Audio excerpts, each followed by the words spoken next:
Hey everyone, how's it going? This is Tarek over here starting a new channel, Millionaire Troop. Uh, More details to come on what this channel is going to be about, but right now let's just jump right into it.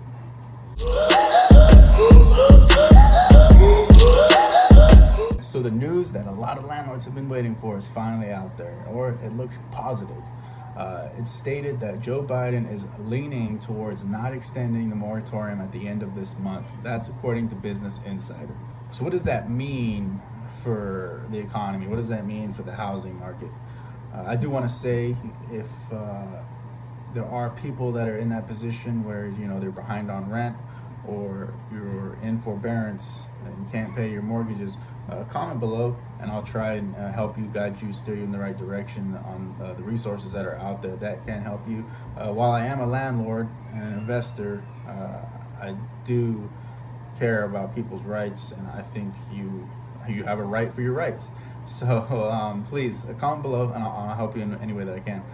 With that said, moving forward, what does this mean? So I think the short answer is I don't think we're gonna have too much of an impact, and a lot of people are calling for a crash. I don't think there's going to be a crash. I think what will happen is we'll see probably an increase in supply in the housing market, because I'm sure, as most of you know right now, there is absolutely no supply, right? It's extremely cutthroat out there. People are signing away their children just to get into their first prime residence.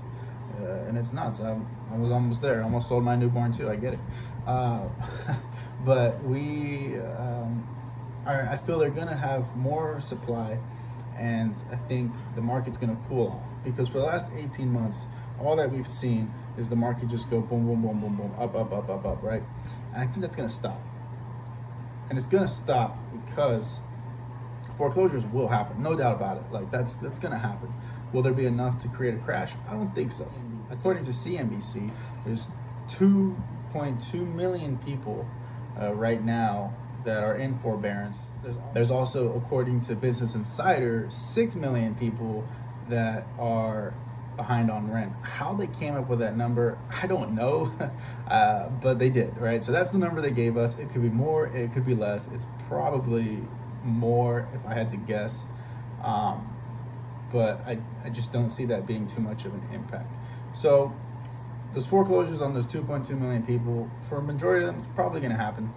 Probably going to get foreclosed on. They're going to be out of their home, or they may just sell, right? Because the beauty of this, and I think it's a saving grace, and why I don't feel there's going to be a crash, is a lot of the people that are in that position to where they're behind on their payments, they have the beauty of equity, because a lot of them probably, if I had to guess, would have bought their property prior to COVID, and they've seen nothing but their house value go up in price over the last 18 months. So that's definitely a bargaining chip that they have in their pocket as a last resort if they do need to sell. There's also quite a couple of programs out there that the administration is trying to pass, and one of them being a decrease in your mortgage by 25%. The other being that you can put your payments on the back end of your loan, which would probably be the best case, in my opinion, to get us out of this mess, is just allowing people to extend their loan and throw it on the back. What I think will happen, ideally, what I see happening is the market is going to cool off. People are going to start showing their houses again. A lot of people have stopped showing their houses. A lot of people didn't want to list their house just because they didn't want strangers coming into their property and being a potential liability. I get it, right? And the other thing is there will be more supply with the foreclosures happening. Don't think it's enough to create a crash. So we have a couple things going for us when it comes to the condition of the market. One of them being the low interest rates, and the second one being the amount of money that the Fed is printing off. I think that if those two things change, that could definitely sway my opinion on where I think the market's going. But right now, I'm so confident that we're not going to have a crash. I actually have 2 properties under contract, 2 4 units, 8 units total, that we've been trying to wrap up here for a couple of months now. We're supposed to close next week. So I'm very confident in where this market's going. I'm not too confident on cash.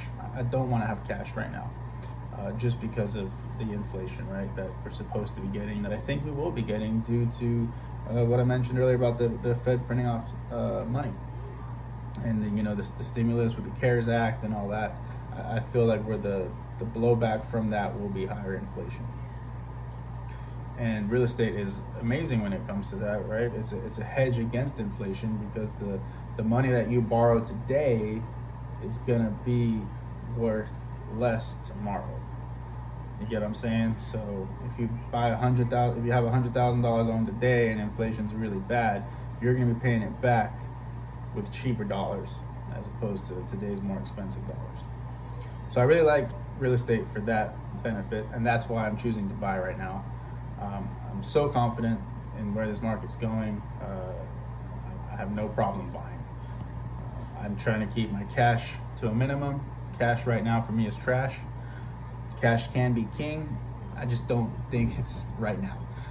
Okay, and so of course I'm going to have my reserves. Any smart investor would. I'm not going to completely tap out, but I'm looking at alternatives to just hoarding cash.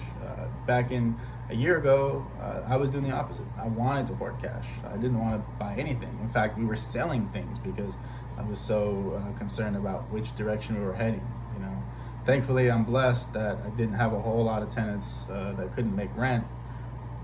But for the ones that couldn't make rent, it concerned me. It scared me, especially when we couldn't find toilet paper. So going back to the subject, I'm not worried. I'm still buying. I think the moratorium ending is a good thing. It was a Band-Aid that needed to be ripped off. We can't just keep kicking this can farther down the road. I'm hopeful that it happens. I'm praying that it happens, because we just need to get back on track. And the farther we kick this down the road, the worse it's going to be, right? So the most beautiful thing about this is I could be 100% wrong. What I'm saying could go the complete opposite direction. But because real estate is such a solid, tangible asset, I'm not worried about being wrong. I'm just not. And the fact of the matter is, we can hold our property for as long as we need to. And we're not flipping right here. We're investing, holding long term. There's no rush to sell. I could be wrong and the market could crash, but I'll tell you what, if the market does crash and there's a ton of foreclosures that just flood the market, those people are going to need somewhere to live.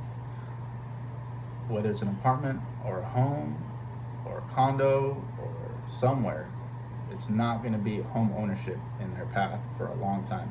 Those people need somewhere to rent. And that's why I'm not concerned, because at the end of the day, I'm not in a rush to sell. My strategy is to hold at least for the next 10 to 15 years on just about everything I have right now. So I know I'm confident in the fact that if the market crashed today, we're going to probably be in a much better spot 10 years from now. And the other caveat to that is rents generally stay stable or they go up when the housing market crashes. So look at 2016, right? A lot of people were out of homes. They needed to live somewhere. Supply and demand, economics 101.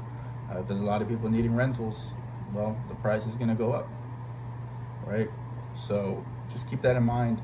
If you're worried about there being a crash and you don't want to pull the trigger, yeah, you may buy at the peak, but if your goal is to hold long term, it doesn't really matter, as long as you're cash flowing with the right numbers.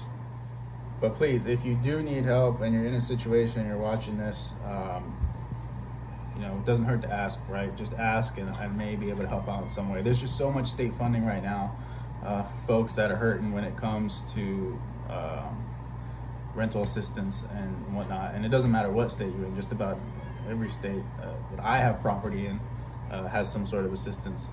And so I'm confident that there is assistance out there for you. You just may not know where to look, and I can probably help point you in the right direction. So please, if you're hurting, reach out and we'll see if I can help you.